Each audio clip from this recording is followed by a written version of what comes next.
Hello दोस्तों, राधे राधे। माता पार्वती ने भगवान शिव से पूछा, हे स्वामी, पूरे वर्ष में 12 महीने आते हैं, परंतु आपकी सबसे अधिक पूजा केवल सावन में ही क्यों की जाती है? क्या इस महीने में कोई ऐसा दिव्य रहस्य छिपा है जिसे मनुष्य नहीं जानता? भगवान शिव ने कहा, देवी, सावन केवल एक ही महीना नहीं बल्कि आत्म शुद्धि का अवसर है। इस समय मनुष्य यदि भक्ति, संयम और शुभ कर्म अपनाए तो वह अपने जीवन की दिशा बदल सकता है। इसलिए इस मास का विशेष महत्व माना गया है। माता पार्वती ने कहा, हे नीलकंठ, क्या केवल सावन में व्रत रखने और जल चढ़ाने से आपकी कृपा प्राप्त हो जाती है, या इसके पीछे कोई और भी गहरा रहस्य है?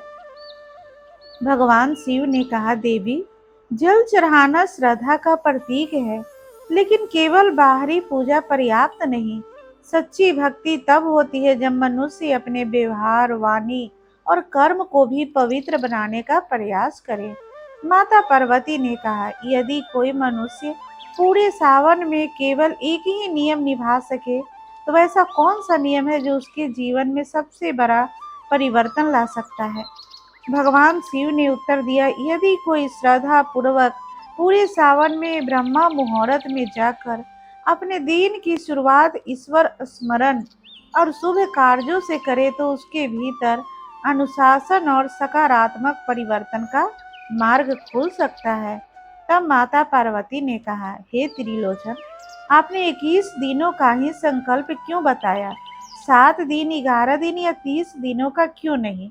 तब भगवान शिव बोले, देवी, निरंतर अभ्यास मनुष्य की आदतों को बदलता है। 21 दिन का अनुशासन उसके मन को स्थिर करने और कई दिनचर्या अपनाने में सहायक माना जाता है। माता पार्वती ने कहा, हे महादेव, सावन के ब्रह्मा मुहूर्त में ऐसा क्या होता है कि देवता भी इस समय की महिमा का गुणगान करते हैं? तब भगवान शिव मुस्कुरा कर बोले, देवी, यह समय मन को शांत करने, साधना करने और शुभ संकल्प लेने के लिए अत्यंत अनुकूल माना गया है। जो इसका सदुपयोग करता है वह अपने जीवन में आध्यात्मिक उन्नति का अनुभव कर सकता है। फिर माता पार्वती ने पूछा, यदि कोई मनुष्य पूरे सावन में आपकी पूजा करे लेकिन उसका व्यवहार क्रोध, ईर्ष्या और छल से भरा हो, तो क्या उसकी पूजा सफल मानी जाएगी? भगवान शिव ने कहा, देवी, पूजा तभी सार्थक होती है जब वह मनुष्य के स्वभाव में भी सद्गुण लाए। बिना सदाचार के केवल कर्म कांड से पूर्ण फल की अपेक्षा नहीं करनी चाहिए। हे विश्वनाथ, क्या कभी किसी साधारण मनुष्य ने केवल सावन के 21 दिनों तक ब्रह्मा मुहूर्त में उठकर ऐसा परिवर्तन पाया है कि उसका पूरा जीवन बदल गया? यदि हाँ, तो कृपया करके वह कथा सुनाइए। भगवान शिव ने मुस्कुराते हुए कहा, देवी, ऐसे ही एक कथा है जिसे सुनकर वह मनुष्य समझ सकेगा कि परिवर्तन का वास्तविक रहस्य चमत्कार नहीं बल्कि श्रद्धा और अनुशासन और सत्कर्म है। देवी, जब जो रहस्य मैं प्रकट करने जा रहा हूँ उसे बहुत कम लोग जानते हैं। इसे एक सत्य ने एक साधारण मनुष्य का जीवन बदल दिया था। यदि कोई इस कथा को अंत तक धैर्य पूर्वक सुन ले तो वह समझ जाएगा कि सावन के 21 दिनों का वास्तविक महत्व क्या है। यदि तुम्हारे हृदय में महादेव के प्रति श्रद्धा है तो कमेंट में हर हर महादेव अवश्य लिखना। अब ध्यान पूर्वक सुनिए। अवंती नगरी में रहने वाला सोमदत्त अपने माता पिता का इकलौता पुत्र था। उसके पिता कभी नगर के प्रतिष्ठित व्यापारी थे, किंतु लगातार हुए घाटे ने परिवार की सारी संपत्ति छीन ली थी। अब घर की दीवारें जर्जर हो चुकी थी, आंगन सूना पड़ रहा था और रसोई में कई बार चूल्हा भी नहीं जलता था। सोमदत्त दिन रात परिश्रम करता, कभी खेतों में मजदूरी करता, कभी जंगल से लकड़ियां काट कर बेचता और कभी नगर के व्यापारियों के यहाँ सामान ढोता, परंतु जितना कमाता उससे अधिक किसी न किसी विपत्ति में खर्च हो जाता। धीरे धीरे नगर के लोग भी उसका उपहास करने लगे। कोई कहता इसका भाग्य सो चुका है, कोई कहता भगवान भी इसकी नहीं सुनते। ऐसी बातें सुनकर उसका मन टूट जाता, पर वह अपनी वृद्ध माता के सामने कभी आंसू नहीं बहाता था। उसकी माता अक्सर कहती, बेटा, ईश्वर देर करते हैं, अंधेर नहीं। लेकिन सोमदत्त के मन में प्रश्न उठता, यदि भगवान सचमुच दयालु हैं, तो मेरे जीवन में इतना दुख क्यों है? सावन का महीना प्रारंभ हो चुका था। पूरे नगर में शिव मंदिरों की घंटियां बज चुकी थी और लोग काम लेकर जला अभिषेक कर रहे थे। हर तरफ भक्ति का वातावरण था, लेकिन सोमदत्त का मन निराशा से भरा हुआ था। उसी समय उसकी भेंट नदी तट पर उस तेजस्वी ऋषि से हुई, जिन्होंने उसे 21 दिनों तक ब्रह्मा मुहूर्त में उठकर 5 नियमों का पालन करने का संकल्प दिया। अगले ही दिन से उसने अपने जीवन का सबसे कठिन निर्णय लिया। पहली भोर में जब वर्षा और तेज हवाओं के बीच उसकी आंख खुली, तो उसका मन बार बार कहने लगा, इतनी ठंड में कौन उठे, एक दिन के बाद से शुरू कर लेना। लेकिन उसने अपने भीतर उठ रही उस आवाज को दबा दिया। स्नान किया, स्वच्छ वस्त्र पहने और मंदिर की ओर चल पड़ा। रास्ते में उसके पैरों में कांटे चुभे, कीचड़ से उसके कपड़े गंदे हो गए, फिर भी वह नहीं रुका। मंदिर पहुंचकर उसने शिवलिंग पर जल चढ़ाया और पूरे मन से ओम नमः शिवाय का जप करने लगा। उस दिन पहली बार उसे ऐसा अनुभव हुआ, मानो उसके भीतर वर्षों से जमा हुआ भय और बेचैनी धीरे धीरे शांत हो रही हो। मंदिर से बाहर निकला तो उसने देखा कि एक वृद्ध भिखारी कई दिनों से भूखा बैठा था। सोमदत्त के पास केवल 2 रोटियां थी, जो उसकी माता ने उसके लिए बांध कर दी थी। कुछ क्षणों के लिए उसके मन में विचार आया कि यदि यह रोटियां दे दूंगा तो दिन भर भूखा रहना पड़ेगा। लेकिन अगले ही क्षण उसे ऋषि का चौथा नियम याद आया, प्रतिदिन किसी एक जीव की निस्वार्थ सेवा करना। उसने बिना किसी संकोच के अपनी दोनों रोटियां उस वृद्ध को दे दी। वृद्ध ने कांपते हाथों से भोजन ग्रहण किया और उसकी आंखों से आंसू बह निकले। उन्होंने सोमदत्त को आशीर्वाद देते हुए कहा, पुत्र, आज तुमने मुझे भोजन नहीं दिया, तुमने अपने भाग्य का द्वार खोला है। यह सुनकर सोमदत्त मुस्कुराया, लेकिन उसने इन शब्दों पर अधिक ध्यान नहीं दिया। वह पूरे दिन खाली पेट काम करता रहा। शाम तक उसका शरीर थक कर चूर हो चुका था। जब वह घर लौटा तो उसकी माता ने पूछा, बेटा, तुमने भोजन क्यों नहीं किया? सोमदत्त ने मुस्कुराकर बात टाल दी, क्योंकि वह अपनी सेवा का बयान नहीं करना चाहता था। रात को सोने से पहले उसने पूरे दिन का आत्मचिंतन किया। उसे लगा कि वर्षों बाद उसके मन में एक अनोखी शांति है। उसने भगवान शिव का स्मरण किया और अगले दिन भी यही नियम निभाने का संकल्प लिया। परंतु उसे यह नहीं पता था कि उसकी इस साधना पर केवल उसका आलस्य ही नहीं, बल्कि कुछ ऐसे लोग भी नजर रखे हुए थे जिन्हें उनका बदला हुआ जीवन बिल्कुल पसंद नहीं आ रहा था। नगर का एक धनी साहूकार, जिसने वर्षों से सोमदत्त के पिता का अपमान किया था, यह जान चुका था कि सोमदत्त प्रतिदिन ब्रह्मा मुहूर्त में मंदिर जाता है। उसके मन में एक दुष्ट योजना जन्म लेने लगी।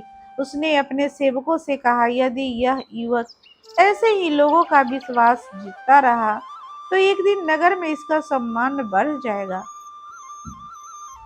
इससे पहले कि ऐसा हो, इसकी परीक्षा ऐसी लो कि यह अपने संकल्प से ही टूट जाए।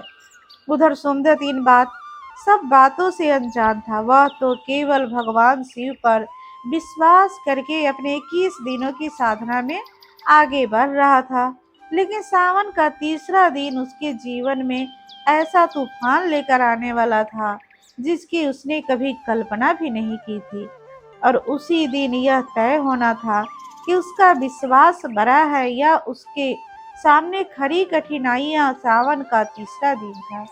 रात भर मूसलाधार वर्षा हो रही थी। बिजली की गड़गड़ाहट से पूरा आकाश कांप रहा था। लेकिन ब्रह्मा मुहूर्त होते ही सोमदत्त की आंख स्वयं खुल गई। उसने भगवान शिव का स्मरण किया और उठने ही वाला था कि अचानक बाहर से घोड़ों की तेज आवाज सुनाई दी। कुछ ही क्षणों में नगर की वही धनी साहूकार अपने सेवकों के साथ उसके घर के सामने आ पहुंचा। उसके चेहरे पर घमंड और क्रोध साफ दिखाई दे रहा था। उसने ऊंचे स्वर में कहा, सोमदत्त, तुम्हारे पिता ने वर्षों पहले मुझसे ठग लिया था। आज सूर्यास्त तक पूरा ठग चुका दो, नहीं तो मैं यह घर भी अपने अधिकार में ले लूंगा। यह सुनते ही उसकी वृद्ध माता की आंखों से आंसू बहने लगे। सोमदत्त शांत स्वर में बोला, सेठ जी, मुझे कुछ समय और दे दीजिए, मैं मेहनत करके आपका एक एक पैसा लौटा दूंगा। लेकिन साहूकार हंस पड़ा और बोला, भाग्यहीन मनुष्य, कभी जल नहीं चुका सकता, तुम्हारा भगवान भी तुम्हारी सहायता नहीं करेगा।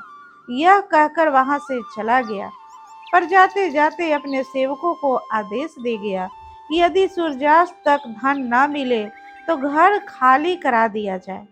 यह सुनकर पूरे परिवार में भय फैल गया। माता ने कांपते हुए कहा, बेटा, आज मंदिर मत जाओ, पहले धन की व्यवस्था करो, नहीं तो हम सड़क पर आ जाएंगे। सोमदत्त का मन डगमगा गया। एक ओर उसके 21 दिनों का संकल्प था, दूसरी ओर अपनी माता और घर की चिंता। उसी समय उसे ऋषि की बात याद आई। संकल्प की सबसे कठिन परीक्षा तब होती है जब परिस्थितियां तुम्हें उससे दूर करने का प्रयास करें। उसने अपनी माता के चरण स्पर्श किए और बोला, माँ, मैं पहले भगवान शिव के चरणों में जाकर प्रार्थना करूंगा, फिर पूरा दिन मेहनत करके धन की व्यवस्था करूंगा। यदि आज मैं अपने संकल्प से पीछे हट गया तो जीवन भर अपने आप पर विश्वास नहीं कर पाऊंगा। यह कहकर वह वर्षा के बीच मंदिर की ओर चल पड़ा। रास्ते में कई लोग उसे देखकर हंसने लगे। कोई बोला, घर छीनने वाला है और इसे पूजा की परी है। कोई बोला, भूखा आदमी भगवान से नहीं काम से पेट भरता है। सोमदत्त ने किसी की बातों का उत्तर नहीं दिया। मंदिर पहुंचकर उसने शिवलिंग पर जल अर्पित किया और पूरे मन से प्रार्थना की, हे महादेव, मुझे धन नहीं चाहिए, केवल इतना साहस दीजिए कि मैं किसी भी कठिनाइयों में सत्य और धर्म का मार्ग ना छोड़ूं। जैसे ही उसने आंखें खोली, मंदिर के एक कोने में वही वृद्ध भिखारी बैठा दिखाई दिया जिसे उसने पहले दिन भोजन कराया था। वृद्ध मुस्कुराए और बोले, पुत्र, आज भी क्या तुम्हारे पास किसी भूखे के लिए कुछ है? सोमदत्त के पास उस समय केवल एक मुट्ठी चने थे। उन्हें उसकी माता ने उसके लिए रखे हुए थे। उसने बिना एक क्षण सोचे वे भी चने वृद्ध को दे दिए। वृद्ध ने प्रसन्न होकर कहा, जिसका विश्वास भूख से बड़ा हो जाता है उसका भविष्य भी भय से बड़ा हो जाता है। इतना कहकर वृद्ध धीरे धीरे मंदिर से बाहर चले गए। सोमदत्त को यह बात समझ नहीं आई, लेकिन उसके मन में अद्भुत शांति थी। वह पूरे दिन काम की तलाश में इधर उधर भटकता रहा। संयोग से उसे जंगल से दुर्लभ औषधि लकड़ी काटने का काम मिल गया। उसने बिना रुके देर शाम तक कठिन परिश्रम किया।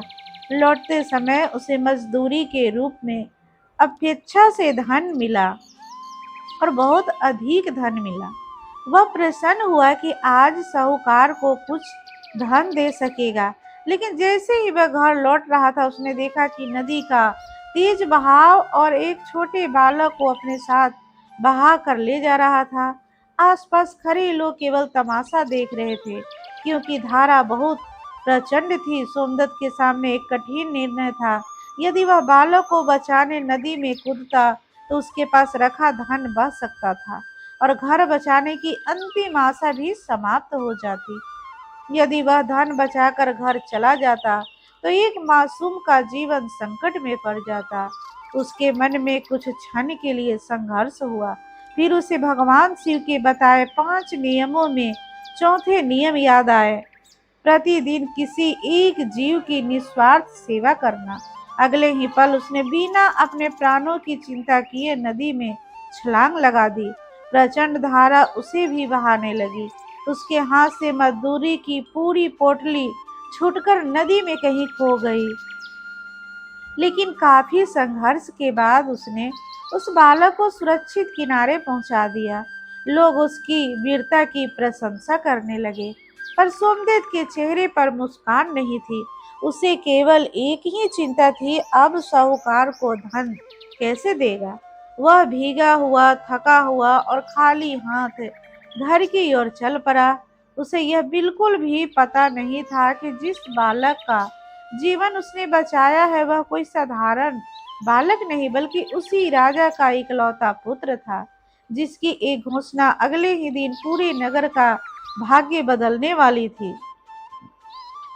और उसी घोषणा में सोमदत्त का नाम सुनकर पूरा नगर आश्चर्यचकित हो रह जाने वाला था। अगली सुबह जैसे ही सूर्योदय हुआ, पूरे अवंती नगर में नगारों की आवाज गूंजने लगी।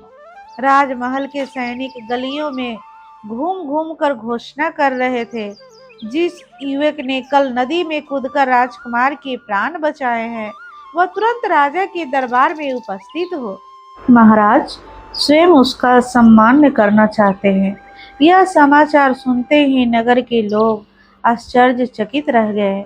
जो लोग कल तक सोमदत्त का उपहास कर रहे थे, वही आज उसके घर के बाहर इकट्ठा होकर उसके बारे में बातें करने लगे। इधर धनी साहूकार के चेहरे का रंग उड़ चुका था।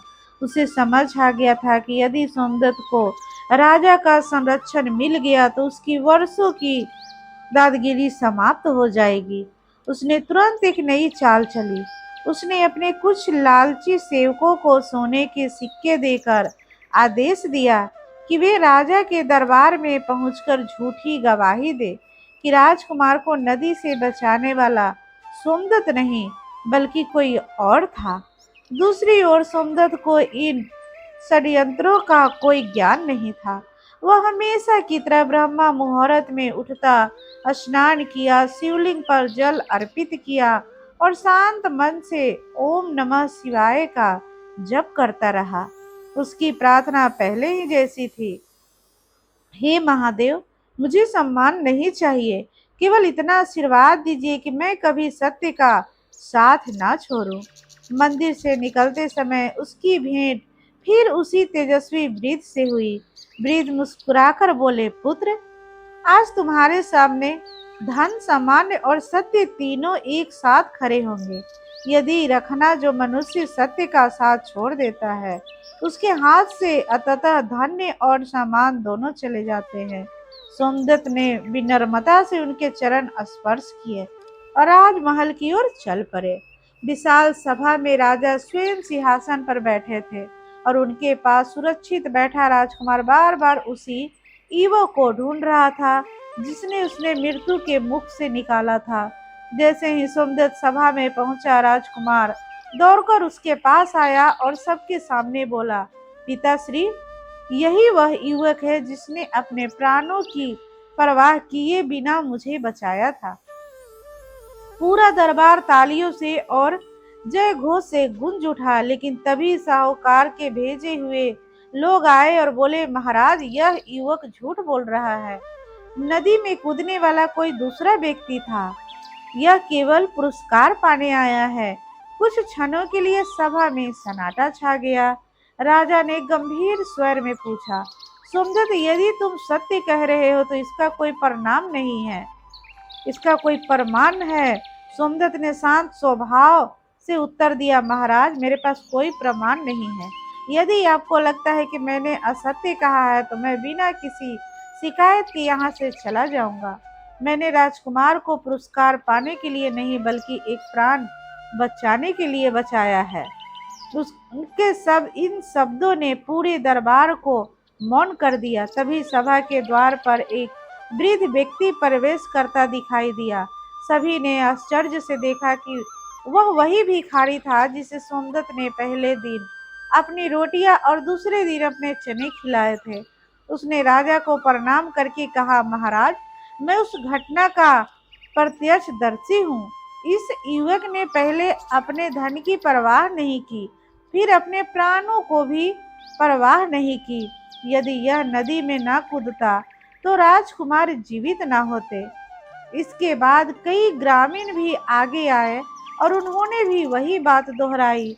अब साहूकार के सेवकों का झूठ सबके सामने उजागर हो चुका था। राजा ने क्रोधित होकर साहूकार को दरबार में बुलाया। भय से कांपते हुए साहूकार ने अपने अपराध स्वीकार कर लिए। उसने सिर झुकाकर कहा, महाराज, ईर्ष्या ने मेरी बुद्धि छीन ली थी। राजा ने उसे कठोर दंड दिया और आदेश दिया कि वह सोमदत्त के पिता का पूरा क्षण तत्काल समाप्त करे तथा वर्षों से जो अन्याय उसने किया है उसका भी प्रायश्चित करे। पूरा दरबार हर हर महादेव के जय घोष से गूंज उठा। इसके बाद राजा ने सोमदत्त को सम्मानित करते हुए स्वर्ण मुद्राएं, नए वस्त्र और राजकीय सेवा का प्रस्ताव दिया। लेकिन सोमदत्त ने विनम्रता से कहा, महाराज, यदि आप सचमुच मुझे पुरस्कार देना चाहते हैं तो मेरे नगर के निर्धन लोगों के लिए अन्न और जल की व्यवस्था करवा दीजिए। यही मेरे लिए सबसे बड़ा सम्मान होगा। राजा उनकी विनम्रता से अत्यंत प्रभावित हुए और तुरंत पूरे नगर में अन्न वितरण का आदेश दिया। उस दिन अवंती के लोगों ने पहली बार समझा कि सच्चा महान व्यक्ति वही होता है जो सम्मान मिलने पर भी अहंकार से दूर रहे। किंतु कहानी अभी समाप्त नहीं हुई। उसी रात जब सोमदत्त अपने घर लौटा तब भगवान शिव का स्मरण करके विश्राम करने लगा। तभी आधी रात को उसके द्वार पर किसी ने 3 बार दस्तक दी। सोमदत्त ने जैसे ही अपने घर का द्वार खोला, सामने वही तेजस्वी खड़े थे, परंतु इस बार उनके मुखमंडल से निकलने वाला प्रकाश साधारण नहीं था। पूरा आंगन एक अलौकिक आभा से भर गया। सोमदत्त तुरंत उनके चरणों में गिर पड़ा और बोला, गुरुदेव, आप कौन हैं? ऐसा तेज मैंने आज तक किसी मनुष्य में नहीं देखा। तेजस्वी मुस्कुराए और बोले, पुत्र, मनुष्य को उसके कर्मों की परीक्षा देने के लिए कभी कभी ईश्वर धारण रूप धारण करके आते हैं। जिस वृद्ध भूखे को तुमने अपनी रोटियां दी, जिस भिखारी को तुमने अपने चने खिलाए और जिसने दरबार में तुम्हारे पक्ष में सत्य कहा, वह कोई और नहीं, मैं ही था। मैं तुम्हारे हृदय की परीक्षा ले रहा था। यह सुनते ही सोमदत्त की आंखों से आंसू बहने लगे। उसने कांपते स्वर में कहा, गुरुदेव, मैंने तो केवल अपना कर्तव्य निभाया था। तेजस्वी बोले, यदि तुम्हारी सबसे बड़ी शक्ति है, तुमने कभी सेवा के बदले फल नहीं मांगा, कभी भक्ति के बदले धन नहीं मांगा और कभी कठिन परिस्थितियों को अपने विश्वास से बड़ा नहीं माना। यही कारण है कि भगवान शिव की कृपा तुम्हारे ऊपर बनी हुई है। इतना कहकर ऋषि ने अपना दाहिना हाथ सोमदत्त के सिर पर रखा। उसी क्षण उसे ऐसा अनुभव हुआ मानो उसके भीतर का सारा भय, निराशा और अज्ञान समाप्त हो गया हो। उसका मन अद्भुत शांति से भर उठा। ऋषि बोले, पुत्र, याद रखना, सावन का वास्तविक रहस्य केवल जल चढ़ाने से नहीं, बल्कि अपने भीतर के अहंकार, आलस्य, क्रोध, लोभ और स्वार्थ को भगवान शिव के चरणों में समर्पित करने में है। जो मनुष्य 21 दिनों तक निरंतर अनुशासन, सेवा, सत्य, आत्मचिंतन और ईश्वर स्मरण का अभ्यास करता है, वह धीरे धीरे स्वयं बदलने लगता है और जब मनुष्य बदल जाता है तब उसका भाग्य भी बदलने लगता है। यह कहकर दृश्य उसी प्रकार अदृश्य हो गए जैसे वह पहली बार प्रकट हुए थे। अगले दिन जब पूरा नगर जागा तो लोगों ने देखा कि सोमदत्त पहले जैसा निर्धन युवक नहीं रहा, बल्कि उसके चेहरे पर ऐसा तेज था जो धन से नहीं, साधना से प्राप्त होता है। राजा ने उसे राज्य के अन्य भंडार और जनसेवा का दायित्व सौंप दिया, क्योंकि उन्हें विश्वास था कि जो व्यक्ति अपने हिस्से का भोजन भी भूखे को दे सकता है, वह कभी जनता के साथ अन्याय नहीं करेगा। कुछ ही वर्षों में अवंती नगर समृद्ध होने लगा। निर्धनों के लिए अन्य भंडार खुल गए। यात्रियों के लिए धर्मशाला बनवाए गए, कुएं खुदवाए गए और हर सावन में हजारों लोगों के लिए निःशुल्क भोजन और जल की व्यवस्था होने लगी। वही साहूकार जिसने कभी सोमदत्त का अपमान किया था, एक दिन लज्जित होकर उसके चरणों में आया और बोला, मुझे क्षमा कर दो, मैंने धन के अहंकार में अंधा होकर तुम्हारे साथ अन्याय किया। सोमदत्त ने उसे तुरंत उठाकर गले लगा लिया और कहा, जिस दिन मनुष्य अपनी भूल स्वीकार कर लेता है, उसी दिन उसका नया जीवन शुरू हो जाता है। यह सुनकर साहूकार की आंखों से भी पश्चाताप के आंसू बहने लगे। वर्षों बाद जब सावन का महीना फिर आया, तो पूरा नगर ब्रह्मा मुहूर्त में उठकर भगवान शिव की आराधना करने लगा। लोग कहते थे कि इस नगर का परिवर्तन किसी चमत्कार से नहीं, बल्कि एक युवक के अटूट विश्वास और उसके सत्कर्मों से हुआ था। कथा समाप्त करते हुए भगवान शिव ने माता पार्वती की ओर प्रेम पूर्वक देखा और बोली, देवी, संसार में अनेक लोग सावन में मेरी पूजा करते हैं, जल चढ़ाते हैं और व्रत रखते हैं, परंतु जो मनुष्य इन सबके साथ अपने जीवन में अनुशासन, सेवा, सत्य, करुणा और ईश्वर पर अटूट विश्वास भी जोड़ देता है, उसके लिए सावन वास्तविक में जीवन परिवर्तन का पर्व बन जाता है। याद रखो, मैं केवल मंदिरों में चढ़ाए गए जल से प्रसन्न नहीं होता, बल्कि उस हृदय से प्रसन्न होता हूँ जो किसी दुखी के आंसू पोंछे, किसी भूखे को भोजन दे, किसी निराश व्यक्ति को आशा दे और हर परिस्थितियों में धर्म का मार्ग ना छोड़े। ऐसा मनुष्य चाहे निर्धन हो या साधारण, वह मुझे उतना ही प्रिय है जितना सबसे बड़ा तपस्वी। यह सुनकर माता पार्वती ने श्रद्धा पूर्वक भगवान शिव के चरणों में प्रणाम किया और बोली, महादेव, अब मैं समझ गई, भाग्य बदलने का सबसे बड़ा रहस्य चमत्कार की प्रतीक्षा करना नहीं, बल्कि स्वयं को बदलने की साहस करना है। भगवान शिव ने मुस्कुराते हुए समस्त संसार को आशीर्वाद दिया और कहा, जो भी मनुष्य सावन में श्रद्धा, सेवा, सत्य और सदाचार के साथ मेरा स्मरण करेगा, उसके जीवन में मैं सद्बुद्धि, धैर्य और शुभ मार्ग का प्रकाश अवश्य करूंगा। तो दोस्तों, उम्मीद करती हूँ आप सबको यह छोटी सी जानकारी जरूर पसंद आई होगी। ऐसे ही नई नई और अनोखी जानकारियों के साथ जुड़े रहने के लिए कृपया मेरे वीडियो को एक लाइक कीजिए, चैनल को सब्सक्राइब कीजिए और कमेंट में हर हर महादेव अवश्य लिखिए। मिलते हैं कोई नई वीडियो के साथ, तब तक के लिए आप स्वस्थ रहिए, सुरक्षित रहिए। धन्यवाद।